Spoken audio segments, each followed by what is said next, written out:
नमस्कार, उत्तराखंड प्राइम देख रहे हैं आप और आपके साथ मैं हूं कौशल सेठ। बुलेटिन की शुरुआत करेंगे इस वक्त की बड़ी खबर के साथ। उत्तराखंड में भी चुनाव लड़ेगी आम आदमी पार्टी।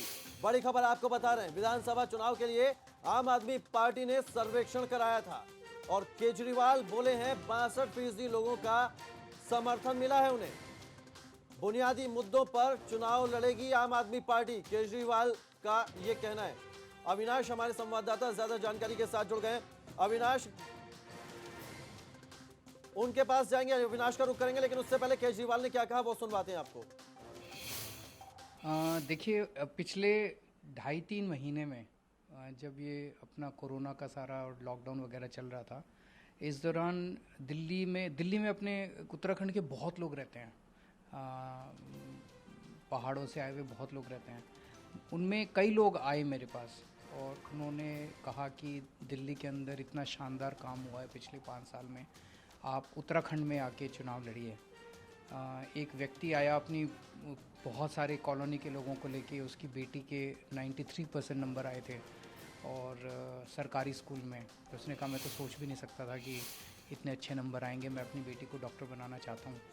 और मैंने उम्मीद नहीं की थी कि सरकारी स्कूल में पढ़ने वाली मेरी बेटी डॉक्टर बन सकती है, लेकिन अब मुझे लग रहा है कि मेरी बेटी डॉक्टर बन सकती है। सो सब लोगों ने कहा कि आप उत्तराखंड में चुनाव लड़िए। हमें क्लियर नहीं था कि उत्तराखंड में लड़ना चाहिए कि नहीं लड़ना चाहिए। तो हमने फिर उत्तराखंड में सर्वे कराया और सर्वे में लोगों से पूछा कि क्या आप चाहते हैं कि आम आदमी पार्टी उत्तराखंड में चुनाव लड़े। तो उत्तराखंड में 62% लोगों ने सर्वे में कहा कि आम आदमी पार्टी को चुनाव लड़ना चाहिए। तो तब आम आदमी पार्टी ने, फिर हमने सब ने मीटिंग की और तय किया कि आम आदमी पार्टी चुनाव लड़ेगी। तो उत्तराखंड में भी आम आदमी पार्टी चुनाव लड़ेगी। भाजपा के उत्तराखंड प्रभारी श्याम जाजू हमारे साथ जुड़ गए हैं। श्याम जाजू जी, बहुत स्वागत है आपका। और जिस तरह से मुख्यमंत्री दिल्ली के केजरीवाल जो मुख्यमंत्री हैं, उन्होंने जो दावा किया है कि उत्तराखंड में भी आम आदमी पार्टी चुनाव लड़ेगी, 62% लोगों का समर्थन उन्हें मिला है सर्वेक्षण में, कितनी बड़ी खतरे की घंटी मानते हैं आप इसे? उत्तराखंड में भारतीय जनता पार्टी का राज है जी।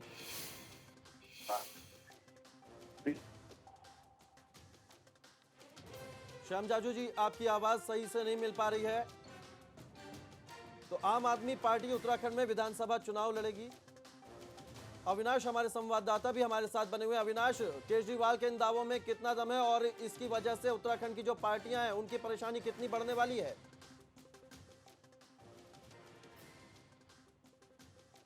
जी अविनाश,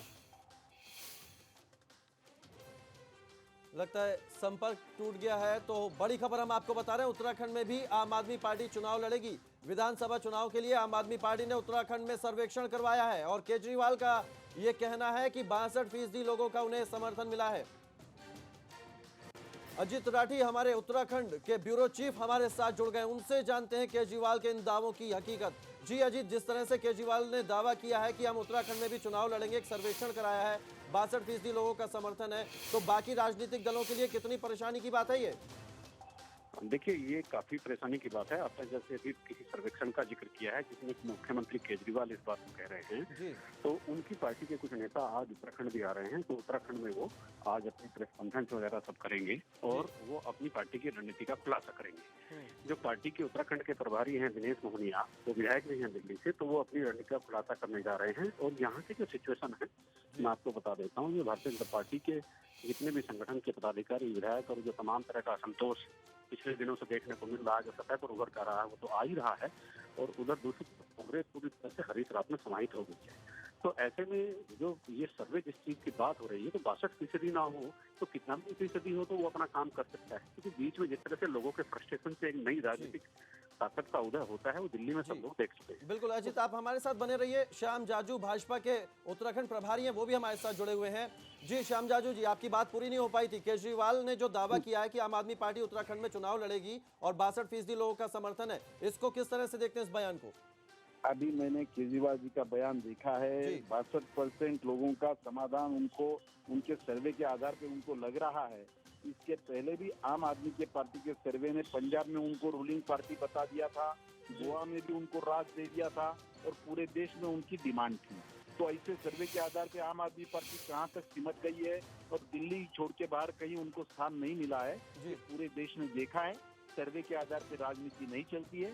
जहाँ तक उत्तराखंड का सवाल है, वहाँ लोकसभा के सभी सांसद हमारे हैं, 70 में 57 विधायक हमारे हैं और बहुत अच्छा विकास का काम गए 4 साल जी में वहाँ पर श्याम हुआ है। जाजू जी, तो आप निश्चित हमारे रूप साथ से- बने रहिए। कांग्रेस का भी मूड जान लेते हैं। सूर्यकांत धस्माना जी हमारे साथ जुड़ गए हैं। धस्माना जी, जिस तरह से अरविंद केजरीवाल ने ये दावा किया है कि उत्तराखंड में आम आदमी पार्टी चुनाव लड़ेगी, इसको आप किस तरह से देखते हैं? नहीं, सामान्यता देखते हैं, हर राजनीतिक दल को चुनाव लड़ने का अधिकार है। जी उत्तराखंड में चुनाव लड़े, पंजाब में लड़े, महाराष्ट्र में लड़े, गुजरात में लड़े, इसमें हम कहाँ कोई रोक सकता है हमको चुनाव लड़ने से।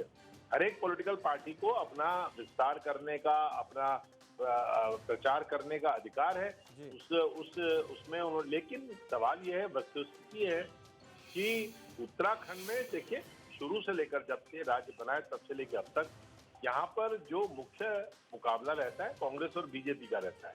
और जो लोग ये उम्मीद लगा के आते हैं कि साहब बीजेपी में कुछ लोग नाराज होंगे, कांग्रेस में कुछ लोग नाराज होंगे, उन नाराज लोगों का जमावड़ा करके कहीं कीट कहीं का रोड़ा, भानुमति ने कुनबा जोड़ा, वो करके पार्टी को अपना काडर बनाने के लिए संघर्ष करना पड़ता है, लड़ाई करनी पड़ती है। नहीं तो वो तो दावा कर रहे हैं कि उनके सर्वेक्षण में 62% लोगों का समर्थन मिला है। इस दावे को कैसे आप देखते हैं? नहीं, वो आपने कर रहे हैं। उन्होंने ये नहीं कहा समर्थन मिला है, उन्होंने कहा ये कहा है कि 62% लोगों ने कहा है कि हमको लड़ना चाहिए। अब 62% वो लोग हैं जिनसे उन्होंने इंटरेक्ट किया, उसमें से 62% लोगों ने कहा है कि इलेक्शन लड़ना चाहिए। तो लड़ना चाहिए तो हमको क्या आपत्ति हो सकती है, या बीजेपी को क्या आपत्ति होनी चाहिए? मेरे ख्याल से इस पे कोई टिप्पणी करने की आवश्यकता नहीं है।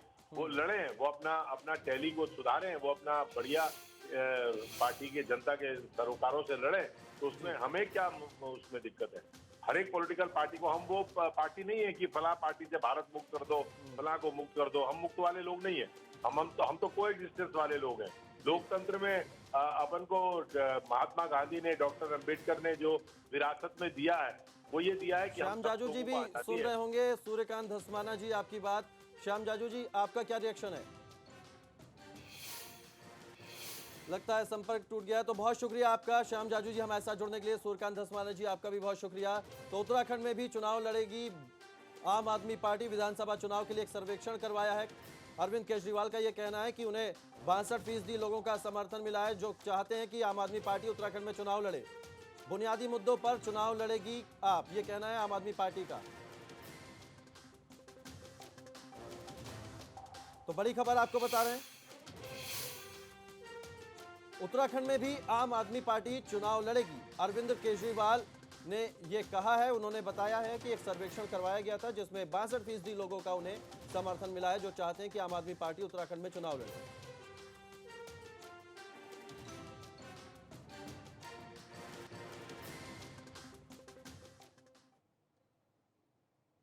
पूर्व मुख्यमंत्री हरीश रावत ने एबीपी गंगा से खास बातचीत की है। उन्होंने कहा है कि अगला विधानसभा चुनाव मेरी सरकार और मौजूदा सरकार के कामकाज की तुलना के रूप में होगा। साथ ही उन्होंने कहा है कि मैं विधानसभा चुनाव नहीं लड़ूंगा बल्कि पार्टी को चुनाव लड़वाऊंगा, ऐसी मेरी इच्छा है। और क्या कुछ खास कहा हरीश रावत ने, आइए आपको सुनवाते हैं। मैं इस वक्त हरीश रावत जी के साथ हूँ। मौजूदा सरकार चल रही है, तो और आपकी क्या तैयारी है? तो ये जो एक सीन क्रिएट होगा, इसको आप किस तरह से देख रहे हैं? आपका अनुभव क्या कह रहा है? देखिए, मैं हमेशा एक बात मान करके चला हूँ कि आप दूसरे के नकारात्मक बिंदुओं पर अपनी जीत की इमारत नहीं बना सकते। तो हम ये चाहेंगे कि कांग्रेस पार्टी उत्तराखंड के अंदर एक सकारात्मक एजेंडे के साथ, एक डेवलपमेंट के एजेंडे के साथ चुनाव मैदान में जाए। हाँ, वो तुलनात्मक जरूर होगा, क्योंकि अब जो भी चुनाव आएंगे उस चुनाव के अंदर इस रावत सरकार की पिछली रावत सरकार से तुलना होगी। अब भाजपा घबराहट में क्या निर्णय लेती है राजनीतिक, मैं नहीं समझता, लेकिन इस समय जो स्थितियां हैं वो स्थितियां स्पष्ट तौर पर बदलाव के पक्ष में है। तो ये आज की तारीख में उत्तराखंड में वो है, तो वो सब उन्हीं की देन है। ये कहना है सुबोध उनियाल जी का, जो इस समय कैबिनेट मंत्री हैं। देखिए, इनमें से जिस समय इनको राजनीति में हमने अप्रत्यक्ष तौर पर मदद की, समझिए, ये थे लोग, ऐसा नहीं, योग्यता थी इन लोगों में, तभी तो हमने भी इनको चयनित किया। यदि मैं उस समय 2002 में इनके साथ न्याय कर सकता हूँ, एक व्यक्ति तो ऐसे हैं इनमें से जिसको इन्हीं के साथ गए हुए एक व्यक्ति जो है किसी भी हालत में टिकट नहीं देना चाहते थे, किसी भी हालत में नहीं, और मैंने आखिर तक लड़ाई लड़ करके उनको टिकट दिलवाया, वो भले ही मुझको धोखा दे गए। मैं ये कौन से थे, कोई नाम बता दीजिए, अब तो पुरानी होगी बात। यार, समझने वाले कुछ दिनों के बाद वो ऐसे लोग हैं जो खुद ही उछलते, चने की तरीके से उछलते हैं, तवे में जैसे चना उछलता है, वो खुद ही सामने आ जाएंगे। देखिए, जब ये सवाल पूछा गया था एबीवी की तरफ से, तो उस समय चीज़ें ढकी हुई थी, मगर जिन लोगों ने बयान दिया उन्होंने करीब करीब खुद ही खुलासा कर दिया कि स्थिति क्या है। मुझसे व्यक्तिगत तौर पर निर्णय लेने में चुनाव के चूक हुई,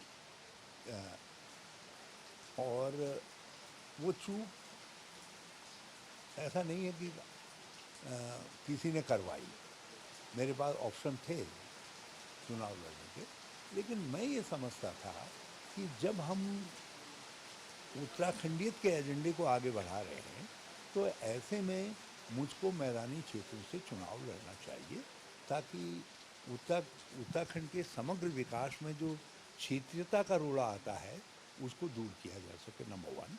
नंबर 2, शिक्षा को मैंने इसलिए छांटा, तराई को एक ऐसा विजनरी चाहिए नारायण दत्त तिवारी जी के बाद जो है, जो वहाँ की एग्रो इकोनॉमी को, सोशियो इकोनॉमी को एक नया आयाम दे सके। इस बार आप चुनाव लड़ेंगे या लड़ाएंगे, और लड़ेंगे तो कौन सा का क्षेत्र होगा? देखिए, सत्यता यह है, मैं चुनाव लड़ने के लिए इच्छुक नहीं हूँ। मैं चाहता हूँ कांग्रेस 2022 में यहाँ चुनाव जीते, और उसमें यदि कांग्रेस मेरे लिए कुछ भूमिका समझती है तो मैं वो प्रस्तुत करने के लिए तैयार हूँ। और आज भी जो भूमिका मैं अदा कर रहा हूँ वो एक कैटलिस्ट की भूमिका है। मैं विपक्ष के रूप में जो है एक उत्प्रेरक का काम कर रहा हूँ, ताकि पार्टी हम विपक्ष में अत्यधिक सक्रिय दिखाई दें और इश्यूज इमर्ज करके लाएं। आप लगातार मेरी 1 साल की गतिविधियों को देखिए, मैंने इश्यूज को बनाया है, जिन इश्यूज पर जो है विपक्ष लड़ाई लड़ रहा। लोग कह रहे हैं, राजनीतिक लोग कह रहे हैं कि हरीश रावत जी ने शंखनाद कर दिया है चुनाव का। बहुत आवश्यक है, बहुत आवश्यक है। सत्ता के साथ लड़ना, और वो भी भाजपा जैसी सत्ता के साथ लड़ना, कोई सामान्य बात नहीं है। आज असामान्य रूप से शक्तिशाली पार्टी है भाजपा। मैंने कांग्रेस का गोल्डन एरा भी देखा है, और उस समय भी कांग्रेस इसके आधी से आधी जो है धन बल आदि के हिसाब से शक्तिशाली नहीं थी। आज अपार शक्ति है इनके पास और धन बल है, और सबसे बड़ी बात यह है कि ये देश की कीमत पर अपने कैडर को तैयार कर रहे हैं, ताकि राजनीति में इनकी दीर्घकालिक पकड़ हो सके। तो ये जो लड़ाई है ये बड़ी क्रूशल लड़ाई है, और इस लड़ाई में यह शंखनाद करना बहुत आवश्यक है। आप असम में भी देखिए, असम में भी इतनी ही शिद्दत से हमारे कार्यक्रम चल रहे हैं। वहाँ की सरकार मुझे प्रवेश की इजाज़त नहीं दे रही है, लेकिन उसके बावजूद भी इतने ही उससे हमारे कार्यक्रम चल रहे हैं। तो हरीश रावत जी ने बहुत विस्तार से एक बार फिर अपनी राजनीतिक कार्य योजना बताई है, और बागियों के लिए भी बताया है कि आना चाहते हैं तो ये सही वक्त है, जो शर्त रखी है उसको मान ले, आ जाएं। उसके बाद कार्यकर्ताओं का हक किसी को नहीं दिया जाएगा।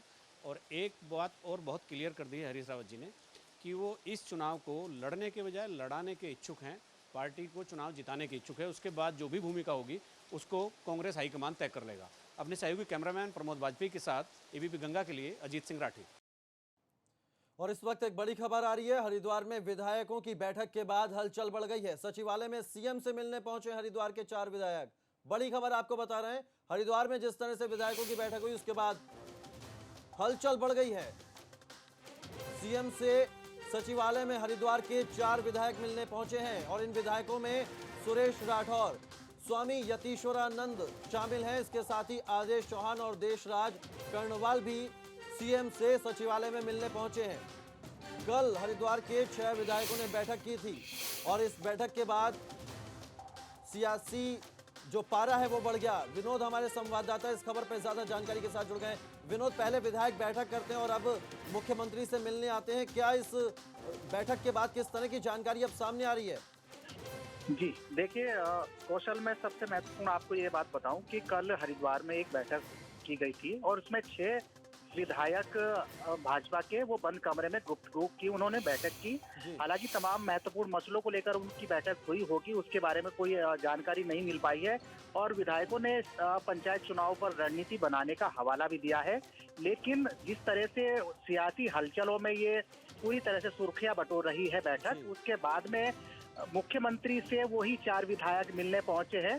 ये साफ तौर पर ये संकेत कुछ और है कि आखिरकार कोई दूसरी वजह हो सकती है। हालांकि पूरी तरह से विधायकों ने इस बात को भी नकारा है कि स्वाभाविक नॉर्मल मिलने की प्रक्रिया या अपने क्षेत्र से संबंधित कामकाज को लेकर वो सीएम से मिलने पहुंचे। लेकिन जैसे ही कल मीटिंग हुई थी हरिद्वार में, उसके बाद ठीक वही उसी बैठक में मौजूद 4 विधायक अब एक साथ मुख्यमंत्री से मिलने पहुंचे, तो कुछ सियासी हलचल बिल्कुल सियासी हलचल बढ़ गई। बहुत शुक्रिया विनोद आपका तमाम जानकारी के लिए।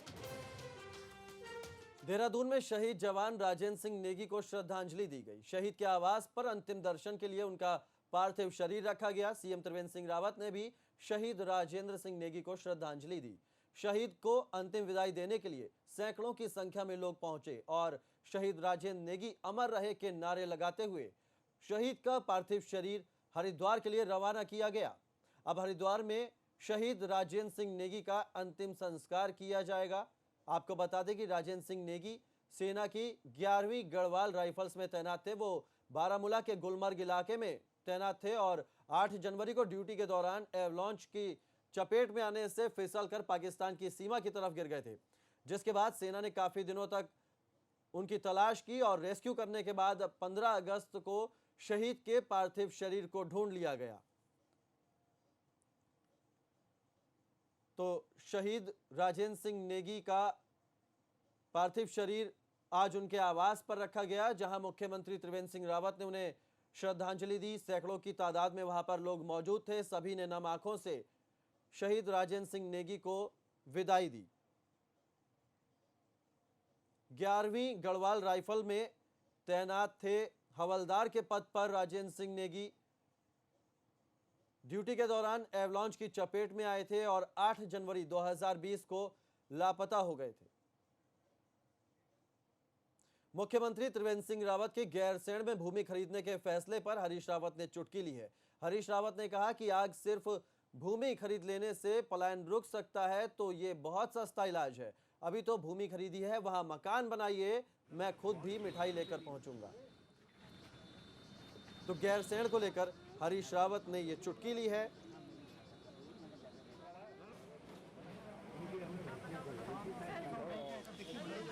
जमीन लेने के लिए उनको शुभकामना दूंगा।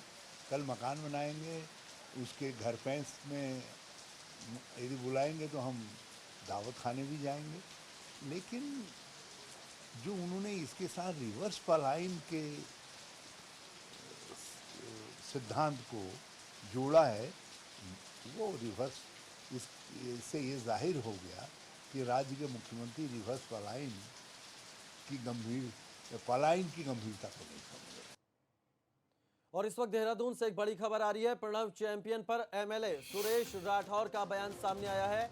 प्रणब चैंपियन की जल्द ही वापसी हो, सुरेश राठौर ने ये मांग की है। सीएम त्रिवेंद्र रावत और पार्टी संगठन से वो इस मुद्दे पर बात करेंगे, ये कहना है विधायक सुरेश राठौर का। कानपुर से विधायक प्रणब चैंपियन निष्कासित किए गए थे। एक छोटे से ब्रेक लिए रुक रहे हैं, ब्रेक के बाद भी खबरें जारी हैं।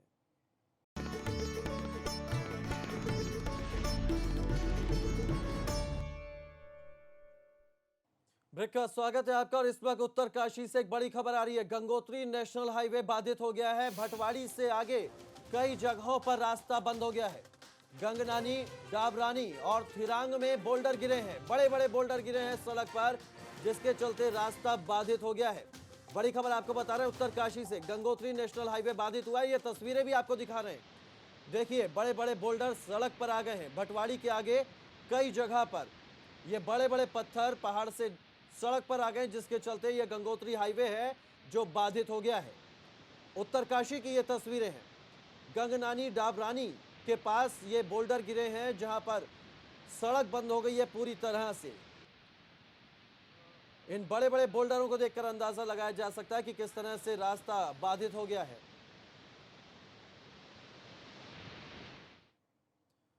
उत्तराखंड में बारिश और लैंडस्लाइड को लेकर नैनीताल से सांसद अजय भट्ट ने कहा कि उत्तराखंड में आई आपदा प्राकृतिक है, लेकिन फिर भी राज्य सरकार जी जान से रेस्क्यू में लगी है। एक बार सब स्थिति ठीक हो जाए तो फिर नुकसान का आकलन कर मदद दी जाएगी। आपदा से निपटने के लिए हमने रडार और एनडीआरएफ की स्थायी बटालियन के लिए भी काम शुरू कर दिया है। अजय भट्ट से बात की हमारे संवाददाता ने। उत्तराखंड में आई हुई आपदा को लेकर वहां पे तमाम सारे लोग सरकार पर सवाल उठा रहे हैं। हमारे साथ बातचीत के लिए मौजूद हैं नैनीताल से सांसद अजय भट्ट जी। सर, आपदा आई हुई है, कई सारे इलाकों में जनजीवन अस्त व्यस्त हो गया, विपक्ष कह रहा है सरकार कुछ नहीं कर रही है। देखिए, विपक्ष को तो कुछ न कुछ बोलना ही है। हमारी सरकार ने आपदा से पहले, आपदा के दौरान, आपदा के बाद जो 3 स्टेजेज होती हैं आपदा में, उसके लिए बहुत अच्छी तैयारियां करी हुई हैं। और दूर दराज के क्षेत्रों में भी हमारे एनडीआरएफ, एसडीआरएफ, हमारी फोर्सेज, डिस्ट्रिक्ट एडमिनिस्ट्रेशन, हमारे पुलिस के जवान, सब के सब लोग वहाँ पहुँचे हुए हैं। राशन की व्यवस्था है, रहने की व्यवस्था है, और कहीं पर अगर बेघर जो हो गए उनको बसाने की व्यवस्था है। सारी चीज़ें सरकार ने करी हुई है। विपक्ष का काम तो बोलना है, ठीक है, रचनात्मक बातें करना है। उनका इस समय विपक्ष में है, कुछ ना कुछ बोल देना है। उनके पास तथ्य नहीं है, उनके पास जानकारियां भी नहीं है। सर, एक सवाल ये भी उठ रहा है कि एनडीआरएफ की बटालियन स्वीकृत हुई है, लेकिन उसके लिए हरिद्वार या ऋषिकेश में ज़मीन नहीं दी जा सकी है। इसके अलावा जो डॉपलर रडार लगना था उसको अब तक सरकार नहीं लगवा पाई है।